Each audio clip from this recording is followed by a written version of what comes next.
Okay, welcome to this special solo Mark interviewing himself episode on leadership. So if you're used to guest interviews, every now and again, I do one of these, usually on a particular topic. Sometimes just because I'm inspired to. I have been asked about this topic lately. And another reason is we have a course on special offer. I should just be totally transparent. Embodimentunlimited.com, a leadership course. It's kind of like my biggest pre-recorded course. It's a sort of magnum opus, is that the phrase, of all the kind of embodiment stuff I do. It's by far the most complete collection of the embodiment work that I do. That is currently on special offer at embodimentunlimited.com. Go to the homepage, it's probably a tab at the top. We've also got a free event coming up. So if you can't afford our stuff, we like to have free events as well. That is, I believe, this weekend. I've got a number of little 30-minute sessions on leadership in trauma, leadership under pressure, leadership in crazy times. That seems to be the theme that people wanted. I put it out on social media. I said, what do you want? What do you want me to talk about at this free event? And seems to be leadership in crazy times, leadership under pressure, leadership in trauma. I mean, obviously I have some personal credentials around those topics, but I think it's just the zeitgeist, it's the times we live in. That's what people are interested in. So yeah, hopefully share some wisdom for you over the next half hour or so. What is leadership? How do you develop leadership? What it's not, what's the embodied side of it, blah, blah, blah. So if you're interested in this topic, I think you'll gain something from this. This is something I've taught for a while. Before I was training coaches, actually, I was doing leadership courses, mostly in business, also in non-profit sector. I think most of you listening to this sort of know a little bit about my background, but I think it'd be fair to say I've been a leader in the embodiment field. In terms of things that I've led, actually, it's very strange. You get leadership consultants that have never led anything themselves, and you sort of go, well, that's a bit bizarre. Surely there needs to be some experience and integrity, not just theory. But, that's the disembodied world we're in. So anyway, a little bit about stuff that I've led. I've led various projects across the world, non-profit sector stuff in areas of conflict. Most recently, the Same Ukraine project, a charity I started in Ukraine. It was definitely a work of leadership, and I'll probably refer to that just as a sort of grounding in practicalities while I'm doing this. Obviously, I lead Embodiment Unlimited. At one point, that was a fairly big company, or medium-sized company with, I think, 25 employees and technically a multi-million-pound turnover. So as well as having worked, with other businesses, I've trained leaders from major corporations around the world, particularly sort of back in the day, still a lot of that. But, I've had my own business now. We're a smaller operation now, which suits me fine. But certainly have had, that experience of doing things at least a medium size. I guess we could say the other thing is sort of leading your own life, right? So in terms of leadership, come to definition shortly. For me, actually, like all somatic work is leadership in that it's self-influence. We're stepping out of victim mode into a mode of self-responsibility and self-creation. That could be, if that sounds a bit highfalutin, that could be something as simple as altering one's mood, leading one's state. The centering work is a big part of the leadership work that I do, right through to actually being sort of self-authoring in the bigger sense of developing one's being through embodied practice. And there is, that is a huge part of leadership. And this is why I say you don't necessarily have to be a formal leader to be interested in leadership. I know some of our listeners, lead companies, on another scale, it could be lead families, but there is that sense of genuinely leading your life, not being pushed around by circumstances, having some directionality. And that starts with the body. That starts with our states and then our traits. That to me is fundamentally why I think anyone who's interested in embodiment would potentially be interested in leadership as a topic, whether they be in a formal position of leadership or authority or not. Certainly, the coaches out there are interested in leadership. Anyone leading a dance class, martial arts class,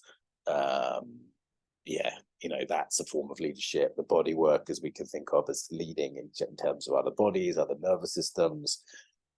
This is all key to the approach to leadership that I'm going to present here.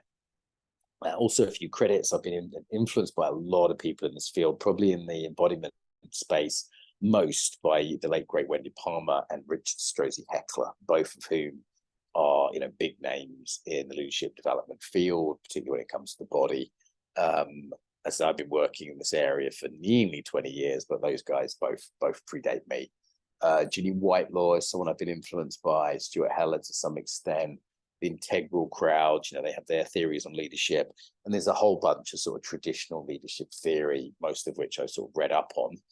I think personally for me as well, if I'm going to credit people, I should credit mentors. Paul Linden's a big mentor of mine. He taught me how to lead. Certainly a guy called Don Levine. So Don Levine was a mentor of mine. He was at one point the dean of the University of Chicago. He was Barack Obama's boss at one point. And, he was someone I interned with for several summers and for several years, was his sort of man on the ground on various projects. He led a nonprofit called Aiki Extensions that did Aikido-based work around the world. And, I lived with him in his house, stayed with him in his basement, much to his wife's chagrin at times. And, I really spent a lot of time with him, and definitely learned something about leadership from him personally. I guess my mother would be another big influence, school teachers, I could go on, different Aikido senseis. Yes, definitely have all been role models for me. So maybe I'll mention some of them. But specifically in the field of embodied leadership, I think it's worth mentioning some of those names. I think I could at this point say that I'm probably one of the bigger contributors to the field myself at this point, without wanting to be too boastful. It's, it's something I've really applied myself to. I think it was like 10 years ago, I did a YouTube video, and if you put in body language leadership into YouTube, you'll see skinny young Mark nervously on a big stage talking to a couple hundred people. God, that was over 10 years ago now, more than that, probably 15.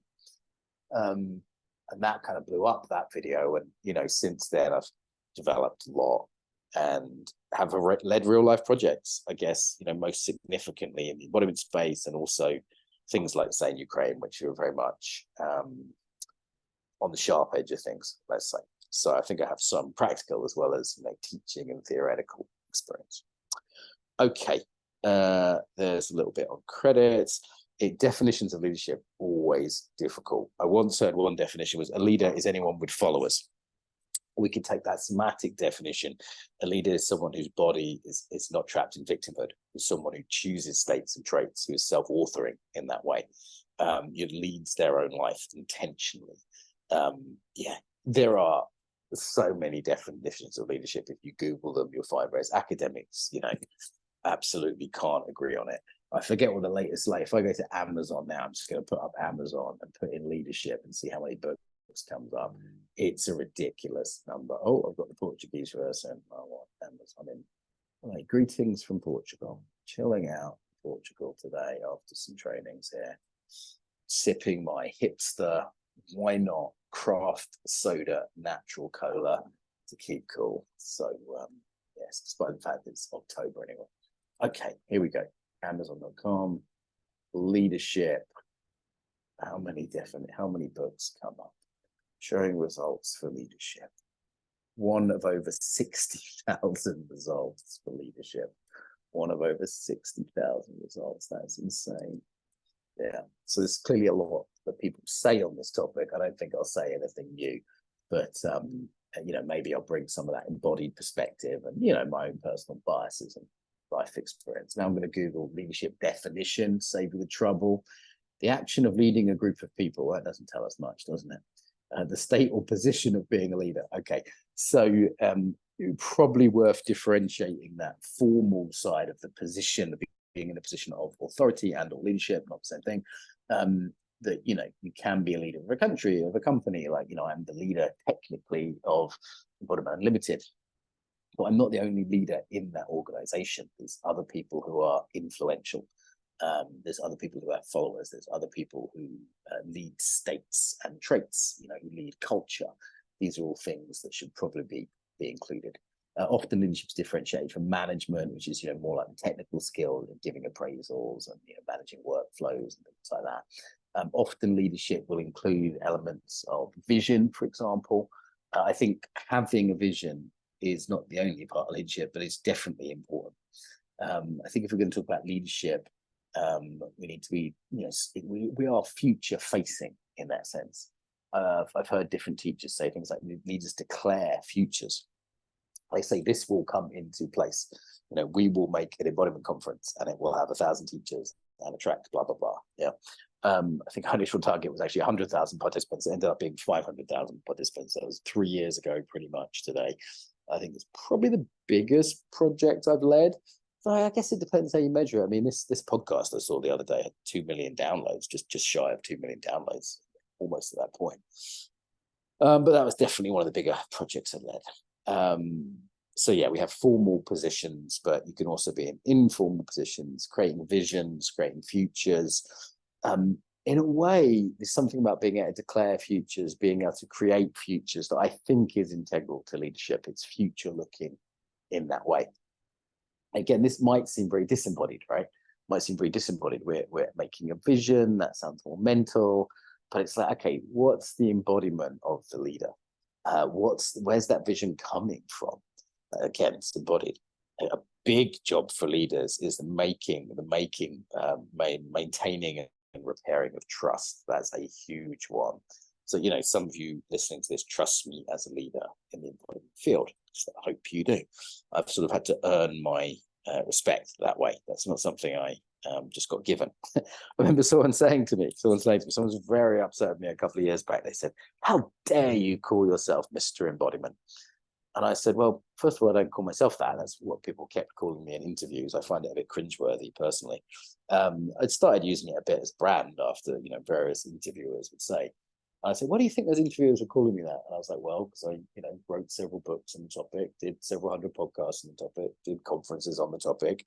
More than that, embodied, you know, in myself, really researched embodiment through long, long hours of practice over many years. Am I the most embodied person in the world? No. Am I the best embodiment teacher? No. But did I have some claim to that? I'd say yes. And, you know, not the Mr. Embodiment, but certainly Mr. Embodiment. God, it's cringeworthy, isn't it? And for me, that, you know, came from having the integrity. And I think a leader does need to have that in their field. Now, does a great football coach have to have been a great footballer? Actually, no. There's some research that says, you know, that if they're a great footballer, it can actually get in the way of them being a good coach. The same can be true of leadership, but you need to at least have had the relevant experience. So, you know, one thing that means I can gain trust for people when I work in NGOs, for example, is I had that experience myself in the Middle East, in Africa, in various places. You know, one thing when I turned up in Ukraine and said, hey, I want to work with trauma, I was like, this isn't my first war zone, guys. So, you know, I remember when the first missile alarm sounded, it was really early days in the war. Some people had come for the training from abroad, they haven't even heard one before, and then in Lviv, they just weren't used to them yet. And there was a way in which people looked to me, like literally turned their heads towards me in the training room, you know, 100 people, to see, is this guy freaking out? Has this guy been there before? Has this guy got relevant experience? How do we judge that? Well, through confidence. Yeah. So we tend to judge leaders on their confidence. Dangerous thing, because some people are confident but actually not competent. Those are not aligned sometimes. However, there's enough alignment that people are what's called thin slicing. People are looking at your confidence as a sign of competence. You know, in that case, you're also looking at fight or flight. Is this guy freaking out? I remember being relatively calm, even though I was scared, and saying to everyone, hey, let's take a breath before we go to the bomb shelter, because people get hurt when they rush to bomb shelters. So let's just take a couple of breaths before we walk to the bomb shelter. We've got 3 minutes, you know, and how these alarms work, you don't have to run. And you can see everyone breathe out. And after that, I just got trusted so much more by the group. That was, I think, on day 1 or day 2 of the training. And they're like, okay, so being able to regulate your nervous systems, being a bit more centered. You don't have to be totally calm. In fact, that might not be ideal, but you need to be a little bit calmer. Often you can tell who a leader is in a room because they're the ones sitting down or eating.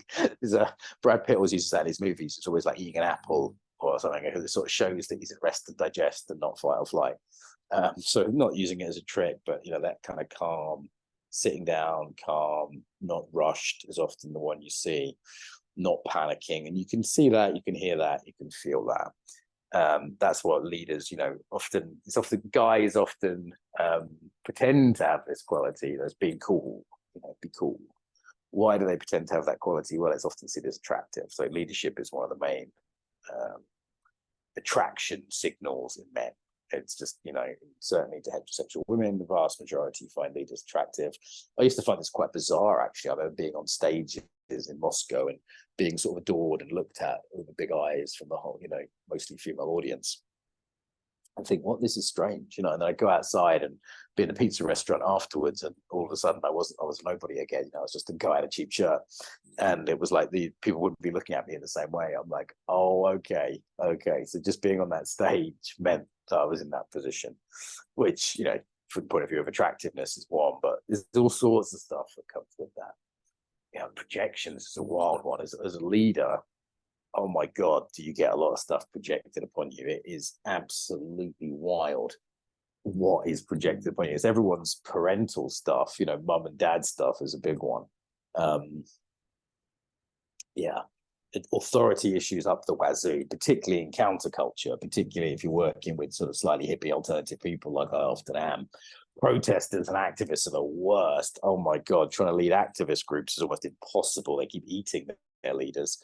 That's what the left has always had infighting. Actually, you look at like the Spanish Civil War. The left actually had more soldiers, had a stronger position than the fascists, but they kept infighting, whereas the fascists were much more aligned. Now, I'm not saying I'm not pro-fascist, just for the record, but the left, and that tends to be most of my audience, tends to really have authority issues, not be able to follow. What's interesting is I do courses on leadership, and, you know, quick plug, if you haven't seen it, have a look at the one we've got on special offer at the moment.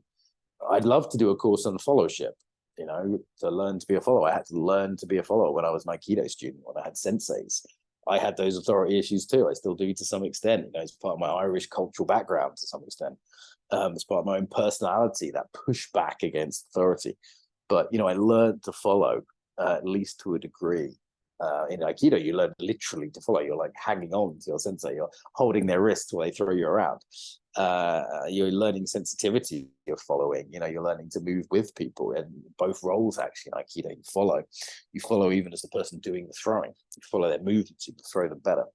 And that was a huge somatic education for me. I'd love to do courses on followership, but unfortunately, it's not quite so sexy. It's not quite so interesting.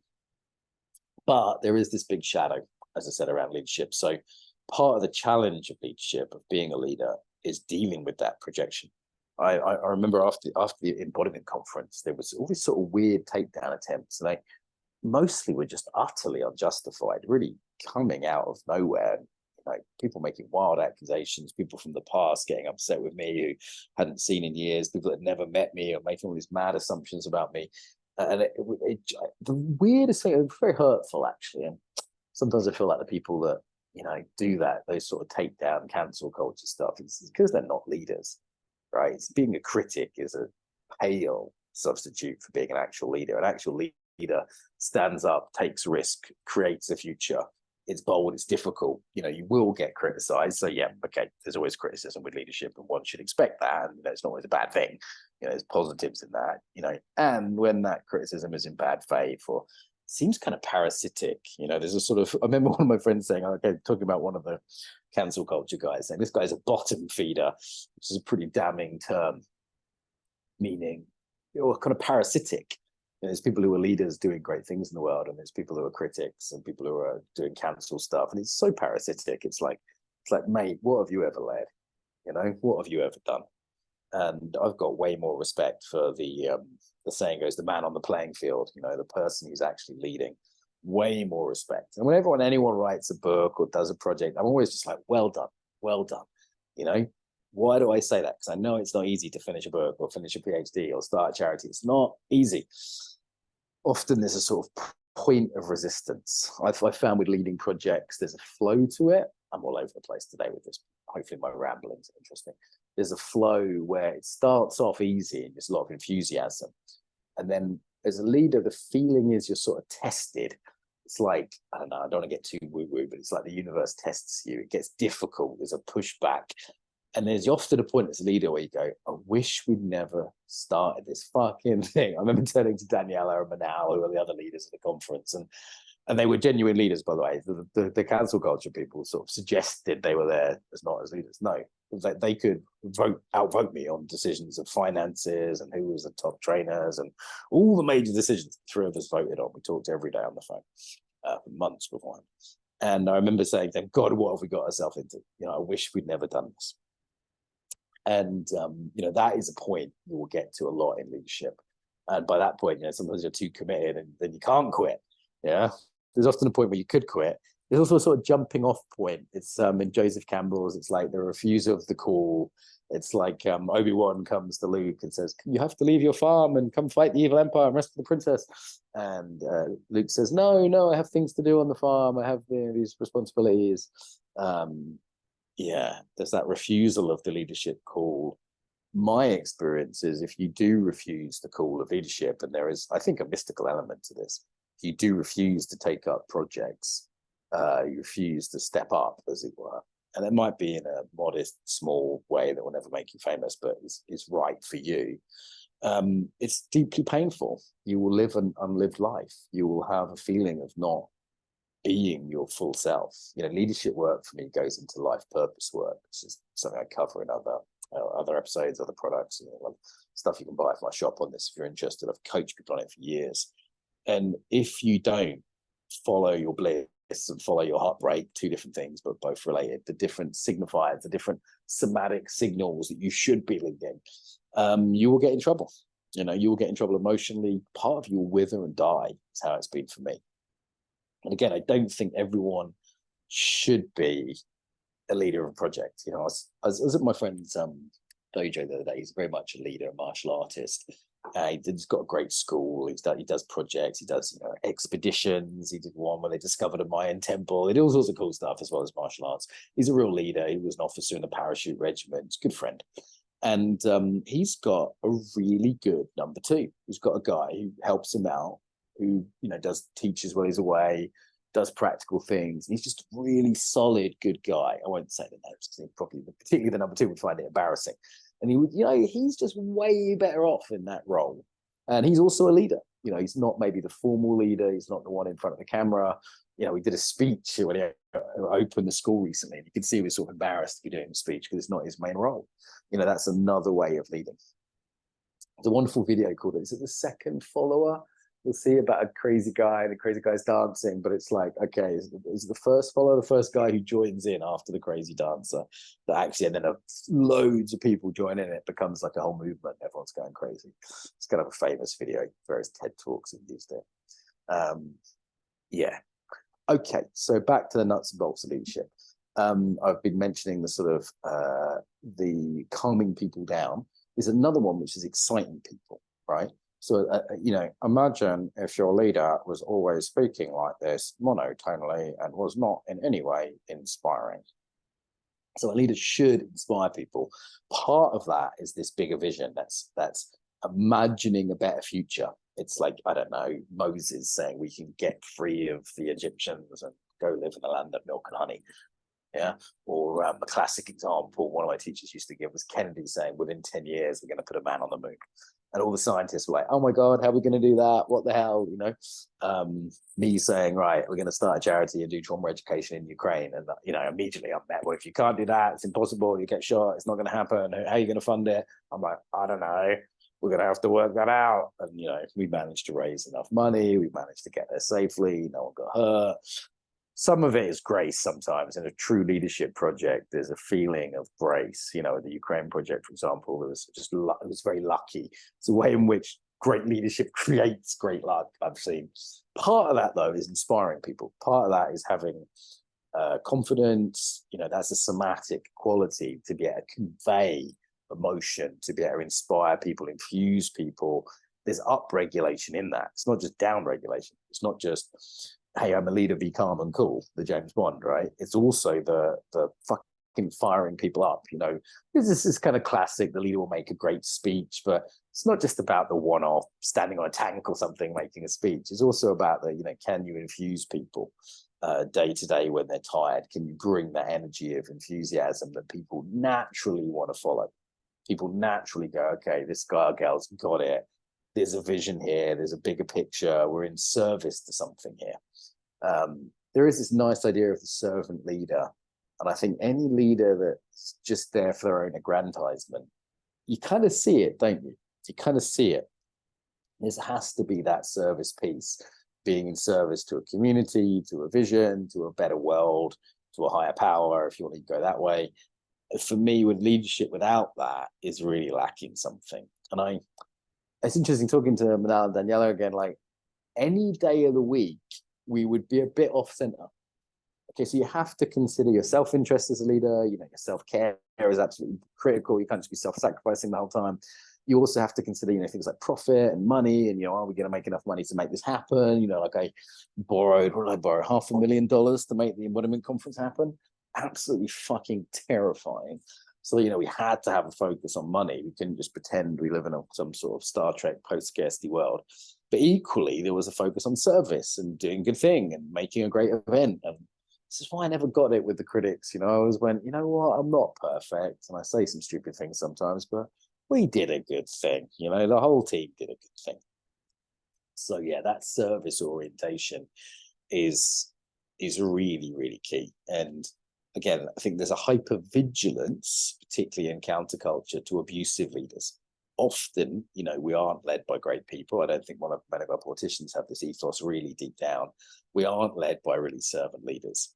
I mean, in a way, leadership is a kind of human sacrifice. Leadership is just putting yourself up for abuse and criticism. And as I mentioned earlier, just the wild projections are just this sense of being not seen, and, criticized by people who've never done anything themselves, et cetera, et cetera. And as a leader, to just let that bounce off you, you have to have a very thick skin as a leader. I remember, I think it was Jai Raja, a friend of mine. He was also part of the conference, and he's led big Buddhist festivals and organizations, and to lead something called Buddha Field in the UK, which is a Buddhist festival. And he said, he said, I don't think he might be sharing this. He said, Mark, when you're a leader, you have to eat a lot of shit. And what he meant was, you just get criticized, and sometimes it's the best response is no response. The best response is not to let your ego get in the way for the good of the project, or to go, you know what, this guy's being really unfair to me, but you know what, I'm not going to take it personally, for the good of the project, for the good of whatever the company that, when I say project, it could, whatever you want to make. So up and down regulation, inspiring people, that's somatic, that's about passion. Passion is important. I think can be overdone with leaders. There are leaders who are very low key, who aren't like super like, yeah, we're gonna make it happen. There's a very much an American kind of male American cultural model of leadership, which is like everyone's super passionate and you have to do the thing. I think passion can just be about being a geek. It can be about being into what you do. I hope in the embodiment field, people have kind of been inspired by just the fact I'm into it. Like, this has been my life, and it's not like I'm always shouting and screaming, particularly as I get a bit older, I'm a bit more chill about it. But there's, I hope people, people hear that passion. One thing I've been struggling with myself as a leader recently is I've just been sort of in the industry a bit too long, and one can get cynical. I think I need a bit of time out. I'm still passionate about teaching, absolutely. Like, if you see me teach embodiment, you wouldn't be thinking I was cynical. You come on our courses, you won't see that. But like running the company in the industry, and it's about who to some extent. Like any industry, there's money involved. Part of me gets got a bit cynical, and that is just not inspiring. I'm aware of that.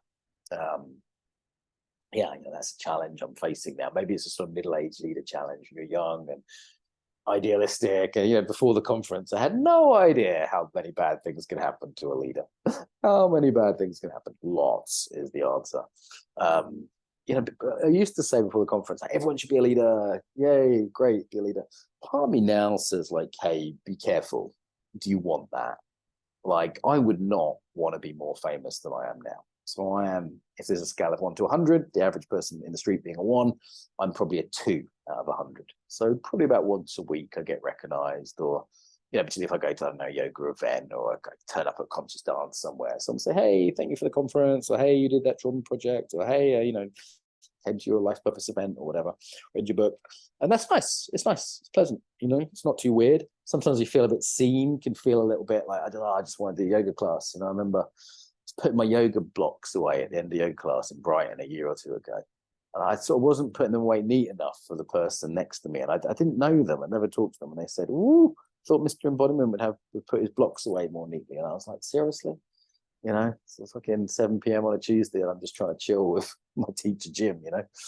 Jim Tarrant, if you're out there, shout out to Jim Tarrant, one of the best yoga teachers in Brighton. But there's lots of other good ones, Gary Carter, Pete Blackaby, there's a few. Anyway, yes, so leadership. And, you know, as I'm talking about yoga teachers, the good yoga teachers doing those, right? They're conveying enthusiasm, they're also calming people down. These are embodied leadership qualities.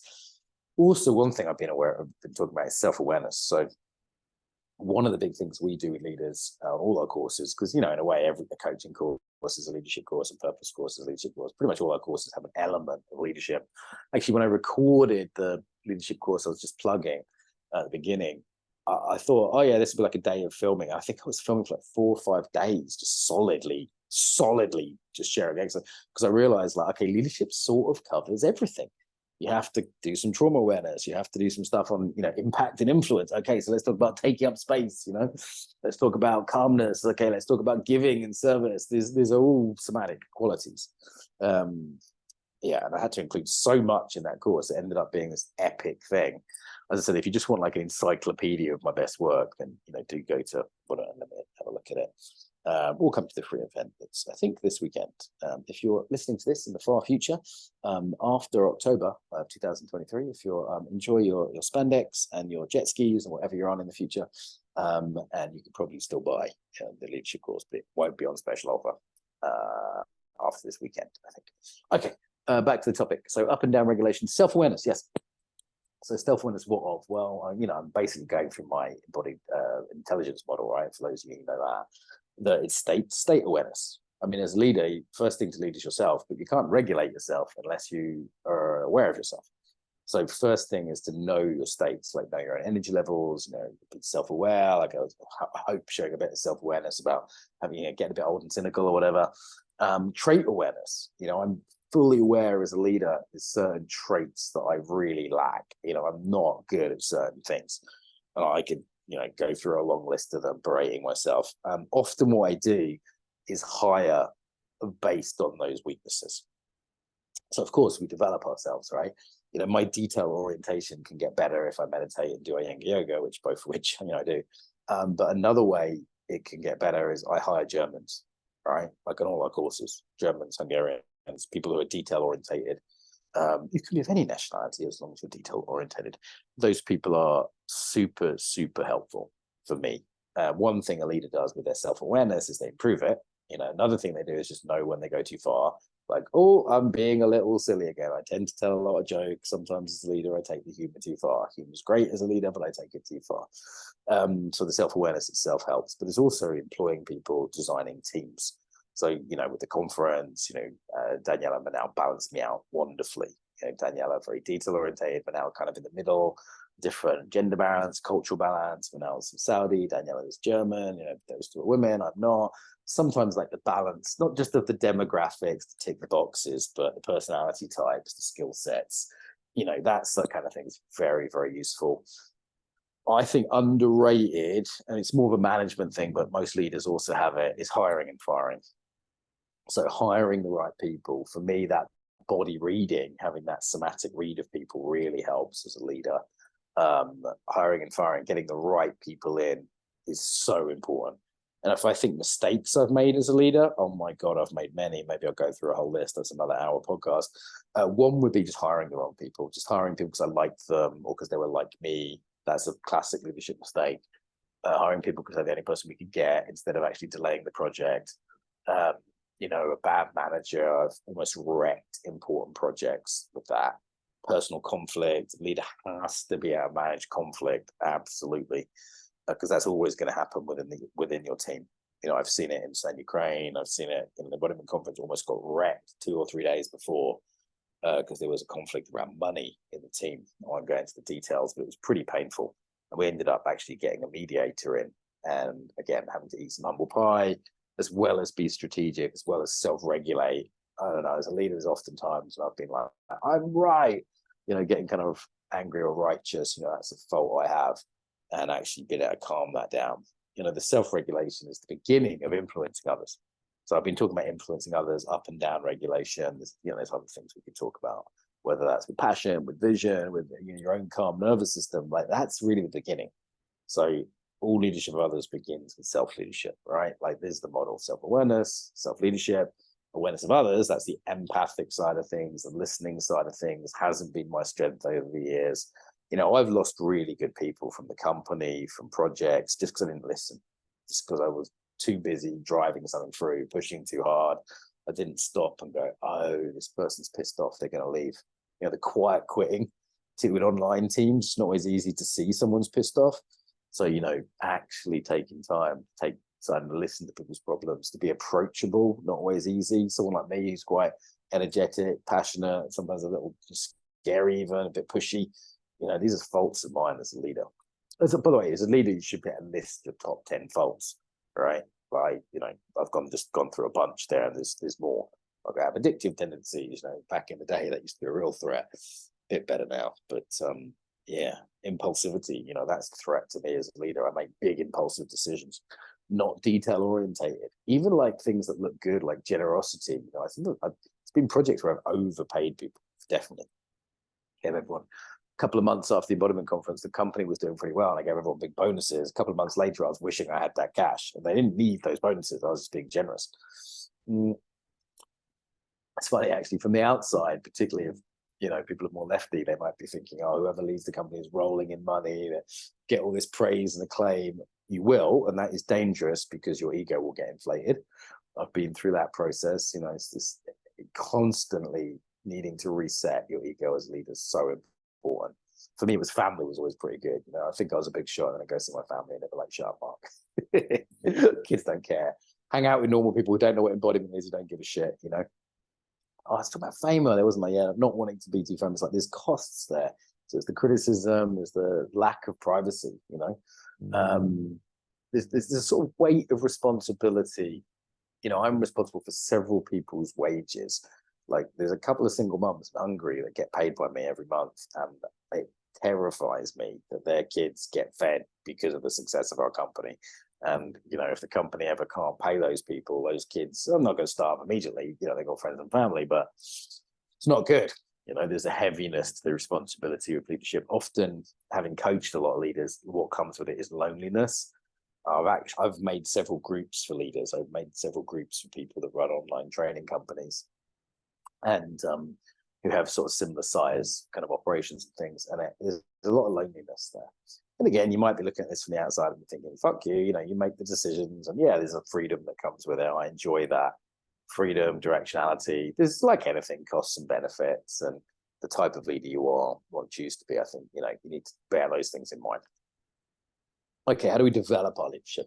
Well, the key one is practice, like any embodied skill.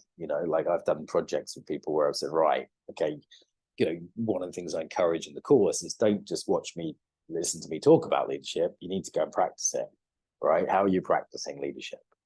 There's the yoga studio, running a yoga class. It might be a great practice for it, right? You get used to leading people, get used to calming people, get used to organizing space. There's a saying that a leader does two things: order and blessing. This is really nice. It's kind of archetypal Jungian view of leadership. So, as a yoga teacher, you do these. One is you create order, you create structure. The other one is blessing. So, say, yes, you are now a coach. Yes, I give you permission. Mentees, I'm always blessing them, not in a religious sense, but in the sense of saying, I believe in you. You can do it. Yeah, it's really important. Okay, you could go more into archetypes of leadership, king, warrior, all that kind of stuff. But it's worth looking at actually from an embodied lens. But yeah, we're running out of time now. I've got to be teaching in 8 minutes. Okay. So you see how big this topic is? I've said like a quarter of what I thought I was going to say. One thing we should definitely look at, like before I wrap up, is how to develop leadership. One is practice. The other one is through the body. So what are the traits and qualities you need? It's interesting if you say like, what is a good leader, right? Just Google that, leadership. Okay. You'll get a whole bunch of definitions, and a lot of them will say, I'll just look, image search leadership. Okay. Image search leadership. And a leader should be, are you waiting for it? There'll be memes on this, I'm sure. They should be motivating, good at teamwork, have vision, be a mentor. They should be kind. They should be leadership qualities. Here's one: honesty, willpower, ethics. We haven't talked about. It's a huge one for leaders. They should be knowledgeable. They should be visionary. They should be selfless. They should be courageous. And one of my teachers had a corporate group, and he got them to sort of write a list of a good leader. And it was a sort of mix of Jesus and the Buddha and, you know, Eric Clapton by the time they finished, right? I was like, this huge long list that sounded just unimaginable. And first of all, it was just holding it way too high, right? People think of leader in this sort of crazy sense now. And that excludes someone from thinking of themselves as a leader. So if a leader has to have all these imaginary, you know, amazing qualities, I mean, yeah, you need to be hygiene level at them. I think there's some like ethics that, you know, are critical. But honestly, like if I've led the projects I have with the ADHD that I have, the addictive tendencies I have, frankly, I can be a bit of a dick. And there's things I'm good at. I'm a good teacher. I can be quite good at inspiring people. I can be quite a good organizer at times. But honestly, I can be a knobhead. I'm not saying that to try and be humble. I just can be. And if I've managed to lead all these projects, you know, you can too. I'll take nothing away from this. Please take that. And you can develop them, right? You know, embodied practices. That's what's missing. You know, you could, I remember this business group saying these are all these qualities. One, it's too big. The other one is, I think it was Strozzi said, well, how do you develop them? And they were just like, just blank.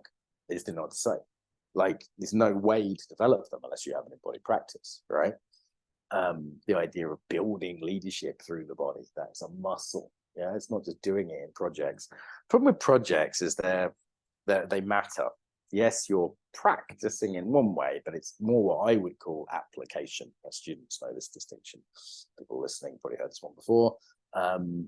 You're applying it, yes, and you're developing it, but you need a place to reflect, I'd say, at the very least, but even better, somewhere like a dojo where you can build a way of being, where you can say, right, I'm working on this quality. I am developing this way of being. And I think that's what sports used to be, what Japanese martial arts still are.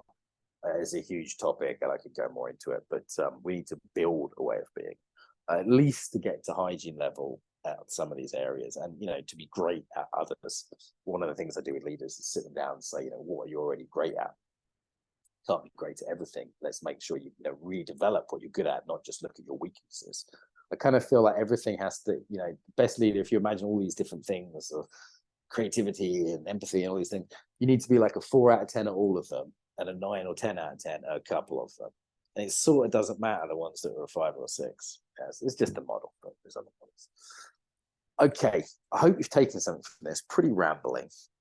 There's a lot on the topic. So yeah, if you want to come to the free event, have a look at that. We've got a couple of sessions, particularly on trauma sensitive, which I didn't mention today, and leading under pressure, which is kind of, I guess, a bit of a niche of mine now with my life experience. Yeah, have a look at that. If you missed that, or you just feel like, you know what, you want to go into sort of way more detail, look at all the somatic exercises that go with all this theory, go embodimentunlimited.com. There is a course there on leadership. Just have a look at that, body leadership, see if it's your cup of tea. And if it is, get it. I'm just rambling now. Yes, leadership, not easy, often worth it, involves the body. There you go. Boom.